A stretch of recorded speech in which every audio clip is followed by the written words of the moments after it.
Hi everybody, it's time for my top 10 PUBG PS4 tips for beginners with an extra bonus one at the end. Now first off, controller settings. You want to change your controller preset to type B and you want to turn aim acceleration off. And remember, only fiddle around with your sensitivity if you find yourself not being able to snap onto targets or you're snapping past targets. And when you do change your sensitivity, make sure you stick with it for several games, don't keep chopping and changing. Next up, number 2, use the training mode. You really want to do as much as you can to get familiar with the different weapons. And remember, start building up your routines as well. So as soon as you pick up a weapon, set it to full auto using your D-pad. Reload as soon as you equip an extended mag. Use the target ranges to start to build up that muscle memory. And why not create a drill that takes you through the range that you can run regularly. Spend plenty of time shooting at real moving people in the training mode and use the blood spatter to gauge your accuracy. There's a grenade range and you can use that to get familiar with the high and low toss, and you can also practice cooking grenades and throwing them through windows, and then use the med section to get familiar with selecting meds and mucking around with them on your D-pad or in your inventory. Now, the 5.56 weapons I consider are the ones that are best for beginners, so that's tip number 3. The M4 and 6 or the Scar, pop a hollow on it or a red dot, extended mag, the various attachments, and they're great on Erangel and Miramar. On Sanhok, I would go with the QBZ, which is only available at the moment on Sanhok, and we'll have to see what happens with the snow map. And then for my distance weapon, I would be using an M16 on single fire or a Mini 14 DMR. And then either a 4x or a 6x scope on those. However, sometimes on Sanhok, the jungle map, a 3x can be good. Tip number 4, remember, look for level 2 helmets and level 3 vests. The level 2 vest is very difficult to see though on darker floors because it's black, and a level 2 bag is probably more than enough for carrying your equipment in solos. If you do go for level 3 though, obviously carry lots more stuff, especially if you're using a 7.62 weapon. And also with the level 3 bag in squads and duos, you could be carrying around extra meds and ammo for your squad mates. When you are looting, remember that you don't just have to keep pressing the button to pick things up. Often it can be better to go into your inventory, because if you go into your inventory you'll be able to see items that are close. So sometimes in PUBG you get items stacked on top of each other and you'll only be able to see that when you go into the inventory screen. Tip number 5. I think your best meds loadout is probably a minimum of 3 first aid kits, 2 painkillers and 2 energy drinks, and 10 bandages in reserve. The big med kits, the ones that look like open suitcases, are great, but if you don't find them, it's not the end of the world. But if you do have one, the great thing is they can heal you up to full health. Use those bandages for occasional damage, like when you get caught in the blue, or you take some fall damage or some collision damage inside a vehicle.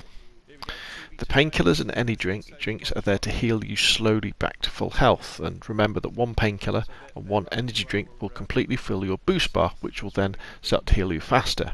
And when you've got a full boost bar, you'll also be able to run faster for a short while. When you're in the final circles or in a top 10 position, or you suspect you're about to get into heavy combat, use an energy drink and a painkiller to get your boost bar all the way up, so that if you get injured you'll start healing automatically, because in the heat of combat you don't always have time to use a first aid kit. Tip 6.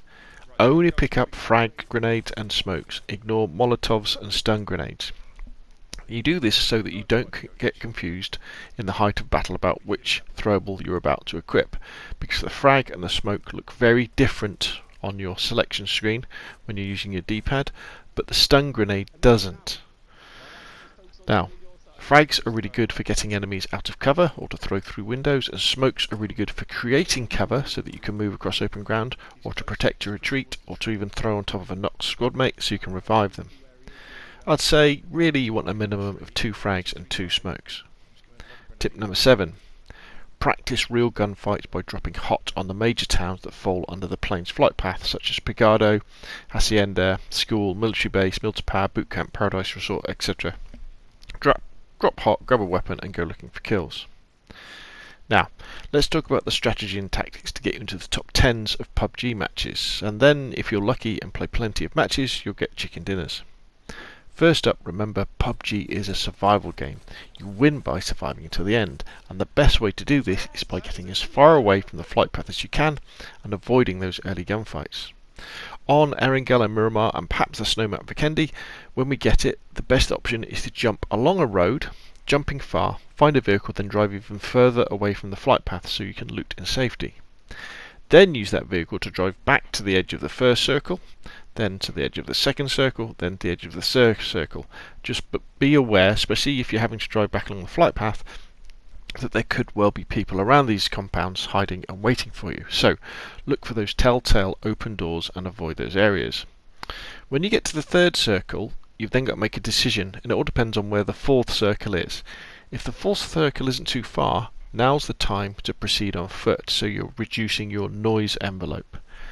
If it is quite far, you may well have to use your vehicle to drive to the edge of the fourth and then go on foot from there. If you've done this and you've come in a straight line from your drop zone, chances are you should have really come across some enemies by now, but if you haven't, you know that there aren't any enemies behind you, which is really useful information to have. Tip 9. When you're in the final circles, move from cover to cover and be very aware that enemies could be coming from your sides or even behind from the blue. As you move from one circle, think about hard where the next circle could be and whether you need to move early to get into a safe position. A good rule of thumb is that if you're playing the edge, which I recommend you do, chances are then the next circle isn't going to be near you, it's going to be somewhere else. So what you need to do is, using cover, move to about a third of the way into the circle, and then you'll probably be very close to the next circle. This is very important in late circles where there might only be one or two safe positions, and the person who can get to that cover first safely can put themselves in a winning position. Tip number 10. When you're in these final circles, don't lie down unless strictly necessary. Try and stay on your feet, because then you'll be able to react faster to incoming fire. You can still crouch, but just don't go prone and expect to survive. The other problem is that grass simply doesn't render in at a distance, so you might think you're in cover, but someone who's a long way away won't see that grass and see you plain as day. Keep looking around and listening. Try and identify where the enemies are by their gunshots and their foot sounds. And I'm a big believer in letting your enemies shoot each other so that they give away their position and kill each other, and only take shots if you've got a good chance of killing them, or you have to because they might have seen you. Now this is the bonus tip and the most important one, tip 11. Your hearing is the most important weapon you have. So wear headphones and turn the volume up. You'll be able to hear an amazing amount of things. You'll hear footsteps from a long way away.